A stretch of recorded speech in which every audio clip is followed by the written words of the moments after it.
Alright guys, since we've been on the subject of fire the past 4 or 5 videos, I figured I would show you guys another fire starting resource, and that is cattails. Now cattails are an awesome plant to know anyways, because number one, you can eat them during the summer months. Pretty much almost any part of the cattail you can eat.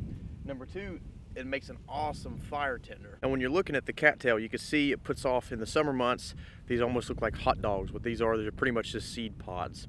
So if you bust this thing open, and you can see how fluffy that material is on the inside, so it makes awesome fire starting tinder. But the only problem with the tinder that comes from cattails is it's called a flash tinder. It goes up very fast, so you wouldn't want to make a tinder bundle of just this stuff because it does go up so quick. You want to add it to a longer lasting tinder source like tulip poplar bark or cedar bark or something like that. You leave it compressed and you don't bust it up like this, you could char this stuff. This stuff makes awesome charred material. Also, if it's still compressed on top of the stalk, you could put the end of it into your fire or light it with your Bic lighter, and you can carry an ember with you over distance. So with this cattail fluff, there's really no need to process it down. It's fluffy enough as is.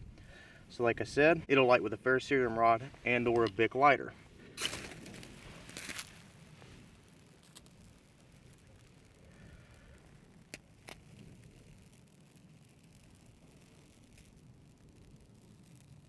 Cattails also work very well for grass mats and bedding, things like that, because the stalks of the cattail are hollow. So it's just an all-around good plant to know while you're out and about. Again, like I said, it grows in really wet areas, makes awesome fire starting tinder. You can eat pretty much any part of it during the summer months, and it's good for bedding.